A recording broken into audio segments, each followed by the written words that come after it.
at kung paano may tama yung mga nilalakaran namin.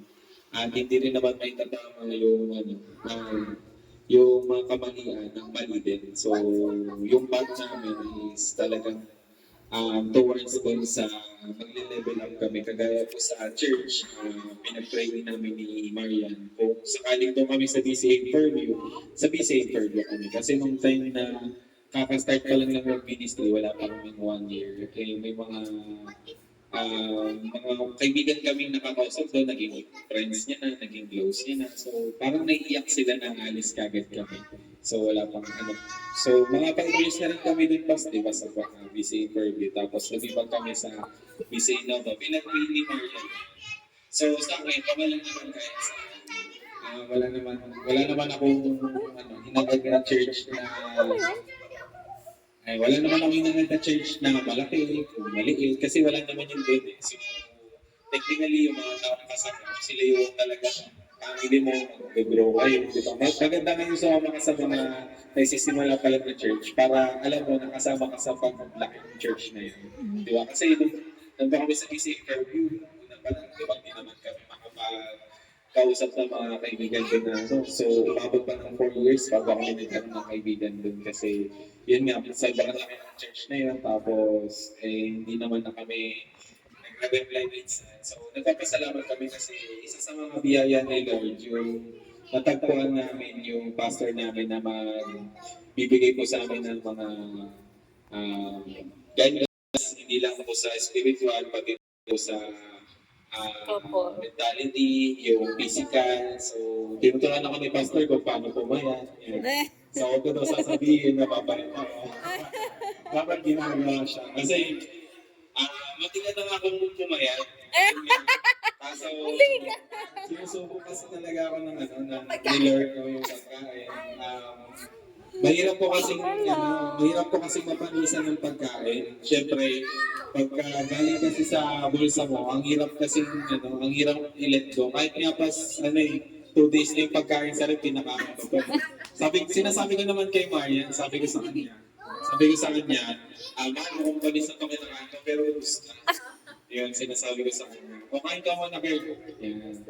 Tapos, yun nga pas, isa sa mga bagay na talaga pinapasalamatan ko din, ayun nga, yung spiritual mentor, sanay kasi ako sa business mentor, sa mga coach, life coach, pero yung spiritual mentors na dati sa college is meron pa. Pero ngayon kasi, mahirap kasi maghanap ng spiritual mentors talaga na tututok sa pagkagaya ko na medyo matigas yung ulo, di ba, pasaway, tapos may mga bagay pa rin na hindi po maiwasan, kagaya ng malilate ka sa church, yun, hindi ko po talaga maiwasan, pero pinagpipray namin na yun nga pa, yung discipline sa time. Kaya ko naman before yun, yung time discipline, pero dahil nga sa pagsubok namin ni Marian, buntis kasi siya, tapos late kami natutulog, mga 1, ganyan, 2. So, hindi rin kaya nilang bumangon ng maaga. Kaya ko naman pumunta mag-isa sa church, pero syempre mas masaya naman kung kasama ko sila. Tapos, nagpapasalamat din po ako sa parents ni Marian kasi tinanggap po nila ako. Kasi syempre, wala naman po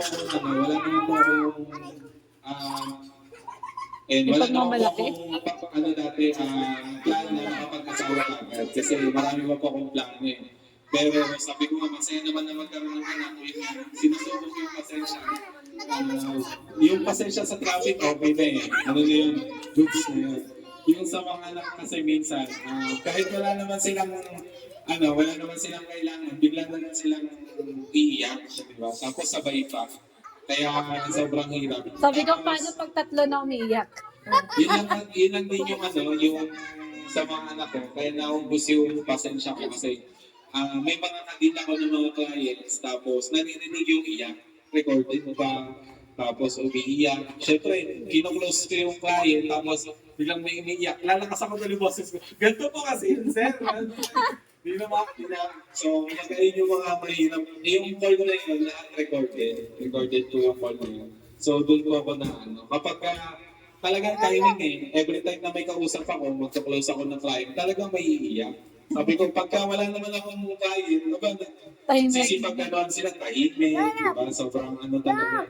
Pero nagpapasalamat naman ako kasi healthy po sila. Yun po yung number one talaga. Kasi pinagdaanan namin na every week talagang check up po kami. So, sa na ito, dumating na ako sa edad ko na 30 na hindi ko naman nararamdaman na 30 na ako.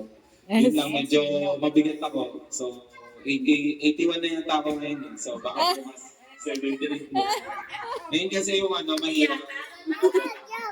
Pagka medyo, yun pala, kapag medyo mabigat pala yung katawan mo, lapitin ka ng antok, tapos yung mabilis kang mapagod, nanghihina yung paa mo, hindi ka kagad makalakad ng malayo.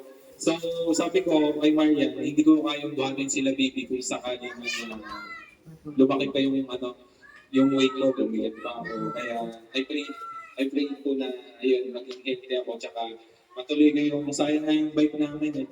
Twice ko pa lang yan nagamit siya sa 4 months na yata, 3 months na yata na 3 months ko na yata na purchase. Sabi ko, sige, bibili kami yung bike para ganahan na ako mag-exercise dito, ikot-ikot.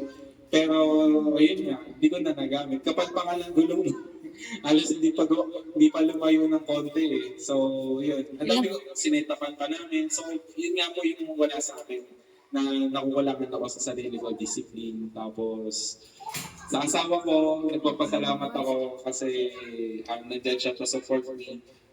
Sabi ko sa kanya, hindi naman kami magiging successful kung wala siya sa tabi ko. Nung time nga na nagtatrabaho ko, tapos nakikita ko lang siya nakahiga. Siguro mga 20 hours siya nakahiga, tapos naglalaro na ng cellphone. 20 hours? Mga Kasama na tulog. 16 hours. So sabi ko, masama kay baby. So parang nahihikayin niya ako maglaro din.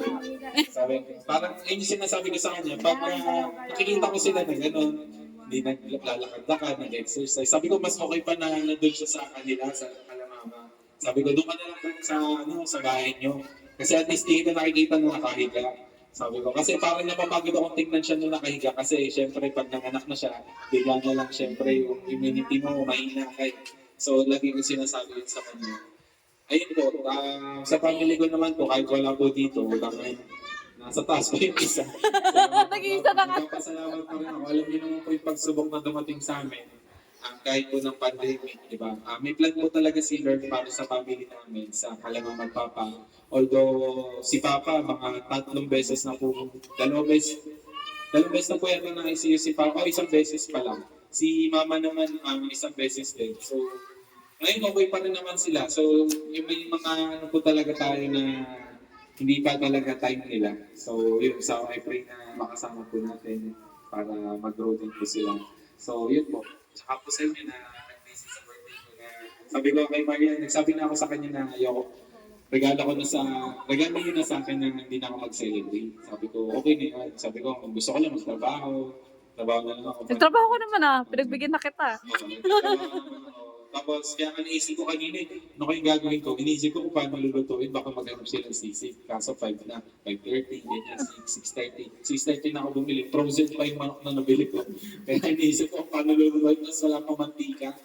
Sabi ko, kaya medyo late na rin kami natapos, kaya medyo haggard talaga. Hindi na ako nakapag-ready. Yun, basically naman, na-celebrate naman po natin ng maayos. Tapos, sa ganitong celebration, nakikita ko po yung halaga rin po ng buhay ko na yun po cake. Hindi naman po ako sanay sa cake. Hindi naman po ako makain ng cake. Yan, sila baby may. Ngayon ka. Sige po kakainin. Oo, kailangan mo kainin. Siyempre, kailangan ma-appreciate yung appreciate ko. Kasi pag birthday ko po, yung cake na gusto ko lang yung Braso de Mercedes. Wala naman po makain ng ganun. So, yun yung sinasabi ko sa kanya. Sabi ko, hindi talaga ako makain ng cake. Pero kakain ko ako. Siyempre, regalo sa'yo yun. Tapos nagdala ng cake. Dalawa mo, nagdala ko silang cake. Malaki nga po yung cake na yun. Kahit nga po yung flat tops lang, okay na po yun. Tapos si Mia. Si Mia. Yan. Okay. Hanggang sa next month po yan, sigurado dyan sa Grabe ka. Matagal po yun dyan sa rep. Kasi Hindi, nakita ko papakain natin yan. nung birthday sa kanya namang birthday yun. Kaya yung birthday, nag-wait time yun. 1 month din yan dyan. So matagal po. Nakalimutan ko na eh. Marami naman yan. Opo, di namin kasi alam, nakakalimutan na. Hindi namin nakakaalala. Siya lang din po kumakain. Hindi naman Ako po na lang kumakain. kumakain. Hindi naman pa kumakain. So, yung praise God, thank you, Lord. I hope na magkaroon po ako ng disciple. Gusto ko rin magturo ng mga Word of God. medyo ka-level ko lang din na makikinig sa akin. Pangarap ko naman yun na makapag-ministry ng mga kabataan. Kasi sanay ako sa mga kaibigan ko dati na Kabataan, business. katatayan. Kahit katatayan. Medyo ako kasi may pinaka-bata, hirap mag-motivate na matatanda, di ba? Hirap, mas wala ako experience nila sa akin. Yung anak nila, may anak na, di ba? Kasi edad ko. Lolo na. Di ba? So, dapat yung mga medyo mababa na content. O, dahil dyan. Opo. O, naumpisaan mo na. Ito, si Kuya Kurt. Babatiin ka daw ni Kuya Kurt. Kuya Kurt. Yay! Si Kuya Kurt. Bago magpatuloy si Kuya Russell.